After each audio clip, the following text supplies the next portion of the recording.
আসসালামু আলাইকুম, ওয়েলকাম করছি রিয়াসত আসিম। ভিন্ন ধর্ম মতাদর্শী যারা শুনছেন সবার প্রতি আন্তরিক কৃতজ্ঞতা। এক্সক্লুসিভ ডিসকাশন করতে চাই। বাংলাদেশ দল বিশাল লাভের মধ্যে রয়েছে। বিশ্বকাপ না খেলার পরেও বাংলাদেশ যেভাবে আইসিসি কে প্রেসারে ফেলেছে, শেষ পর্যন্ত আমিনুল ইসলাম বুলবুল মানে পাকিস্তান ক্রিকেট বোর্ডের প্রধান, তাদের সরকার, সেনা প্রধান, তাদের বক্তব্য, তাদের মন্তব্য, আইসিসির কমান্ড সবকিছুকে উপেক্ষা করে বুলবুল সাহেবের যে অনুরোধ সেটাকে রাখতে শেষ পর্যন্ত সম্মত হওয়ার কারণে ক্রিকেটীয় যে যুদ্ধ, ক্রিকেটীয় যে চতুর্থ বিশ্বযুদ্ধ লাগার কথা ছিল সেই যুদ্ধটা লাগলো না।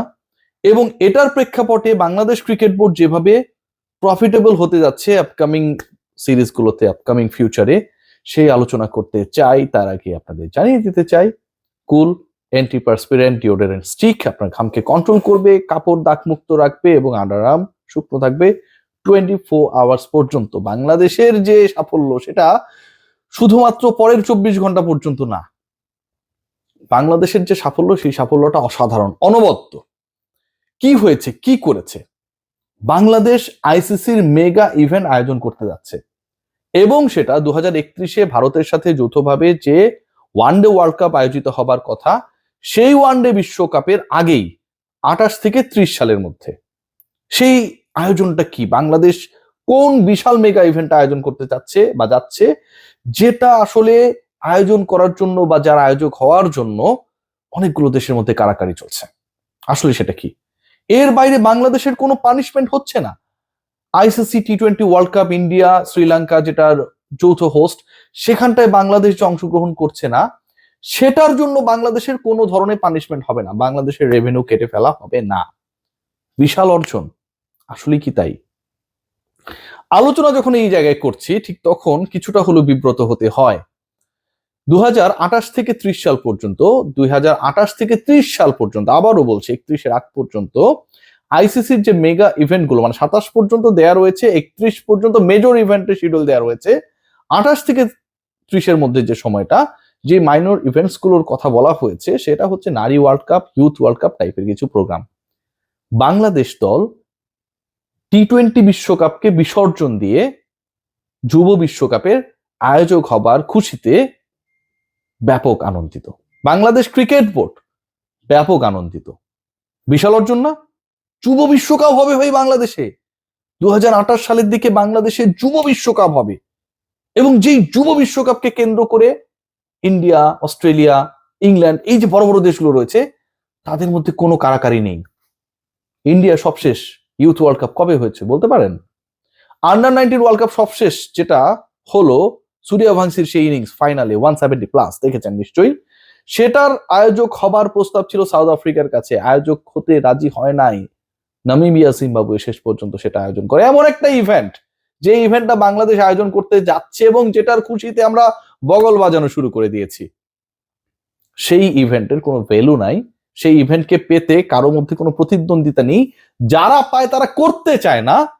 সেই যুব বিশ্বকাপ আয়োজন নিয়ে বাংলাদেশ তৃপ্ত, টি-20 বিশ্বকাপ না খেলে হলেও। বুলবুল সাহেবের বিশাল সাফল্য। এবার আসি প্রথম পয়েন্টে, যে বাংলাদেশ ক্রিকেট বোর্ডের উপর কোনো স্যাংশন আসছে না। বাংলাদেশ ক্রিকেট বোর্ডের উপরে স্যাংশন আসবে, আইসিসি এই কথা কবে বলেছিল? বাংলাদেশ ক্রিকেট বোর্ডের উপর বিশাল একটা স্যাংশন আসছে, এই বক্তব্য কি কখনো আইসিসির পক্ষ থেকে আমরা পেয়েছিলাম? বলে নাই, ধারণা করা হয়েছিল। বাংলাদেশ ক্রিকেট বোর্ডের উপর স্যাংশন আসবে না, বাংলাদেশ ক্রিকেট বোর্ডের উপর স্যাংশন আসবে না। বাংলাদেশ টি-20 ওয়ার্ল্ড কাপে খেলে নাই, তারপরেও এটা কি বিশাল অর্জন? বাংলাদেশ যদি টি-20 ওয়ার্ল্ড কাপে খেলতো, পাকিস্তান ভারত খেলছে, ভারত পাকিস্তানের যে শত্রুতা, সেটা নিশ্চয়ই ভারত এবং বাংলাদেশের মধ্যে বৈরী সম্পর্ক বা বৈরী সম্পর্কের মাত্রার চেয়েও অনেক বেশি। সেই জায়গায় ইন্ডিয়া পাকিস্তান খেলছে, অথচ বাংলাদেশ সেই বিশ্বকাপ থেকে নিজেদের সরিয়ে নিয়েছে। ইন্ডিয়া পাকিস্তানের মতো চিরবৈরী দেশ, তারা খেলছে, বাংলাদেশ সেখান থেকে সরিয়ে নিয়েছে। ক্রিকেটের বৃহত্তর স্বার্থে আমিনুল ইসলাম বুলবুল রিকোয়েস্ট করেছেন মাহসিন নাকভিকে, পিসিবিকে, এবং সেই রিকোয়েস্ট শুনেই শান্তির বার্তা চলে এলো। ইন্ডিয়া পাকিস্তান রাজি হয়ে গেল, আইসিসি রাজি হয়ে গেল, 15 তারিখে শ্রীলঙ্কার কলম্বোতে, আমি যেখানটা অবস্থান করছি, সেই ম্যাচটা অনুষ্ঠিত হবে। কি ইন্টারেস্টিং, তাই না? আমিনুল ইসলাম বুলবুলের কত পাওয়া, কিন্তু আমিনুল ইসলাম বুলবুল তার দেশের, তার দলের বিশ্বকাপ শ্রীলঙ্কার মাটিতে খেলানোর জন্য আইসিসি কে, বিসিসিআই কে, এসএলসি কে কাউকে রাজি করাতে পারলেও না, আয়ারল্যান্ডকেও না। কোথায় বসবাস করি আমরা? আমরা কি চিন্তা করি? আমাদের ইনজেক্ট কি করা হচ্ছে? আন্ডার-19 ওয়ার্ল্ড কাপকে আমরা রিপ্লেস করতে চাই আমাদের টি-20 বিশ্বকাপ না খেলা দিয়ে। একটা প্রজন্ম যারা তৈরি হয়েছিল এই ওয়ার্ল্ড কাপটা খেলার জন্য, এই যে পরের বিশ্বকাপ আর এখনকার বিশ্বকাপের মাঝখানে যে একটা 2 বছরের গ্যাপ, 4 বছর হয়ে গেল। সবশেষ ওয়ার্ল্ড কাপ আমরা খেলেছিলাম 24-এ, এর পরেরটা খেলবো আমরা 28-এ। এই যে 4 বছরের গ্যাপ, এই 4 বছরের গ্যাপ কি দিয়ে পরিপূরিত হবে আমরা কেউ জানি না, আমরা কেউ সেটার খোঁজ করি না। ইন্ডিয়া পাকিস্তান ঠিকই খেলছে, এবং ইন্ডিয়া পাকিস্তান যে খেলবে শেষ পর্যন্ত সেই কথা বিভিন্ন সময় বিভিন্ন ভাবে বলারও চেষ্টা করেছি। ভারত পাকিস্তান তারা খেললে কোনো সমস্যা নেই, কিন্তু বাংলাদেশ বিশ্বকাপে অংশ নিলে বিশাল সমস্যা। চিন্তা করে দেখুন, ভারত পাকিস্তান খেলছে, পিসিবি রাজি, বুলবুল সাহেব রিকোয়েস্ট করছে ক্রিকেটের স্বার্থে যে ভারত পাকিস্তানের ম্যাচটা ক্রিকেটের ইকোসিস্টেম ঠিক রাখার জন্য প্রয়োজন, এবং তারা খেলছে। কিন্তু বাংলাদেশ বিশ্বকাপে খেললে ক্রিকেটের ইকোসিস্টেম নষ্ট হয়ে যেত। তাই যদি তাই না হয়, তাহলে ক্রিকেটের ইকোসিস্টেম ঠিক রাখার জন্য তো বাংলাদেশকে বিশ্বকাপে অংশগ্রহণ করানোর ক্ষেত্রে PCB, SLC, Irish cricket board, BCCI, ICC তারাও একটা স্টেপ নিতেন।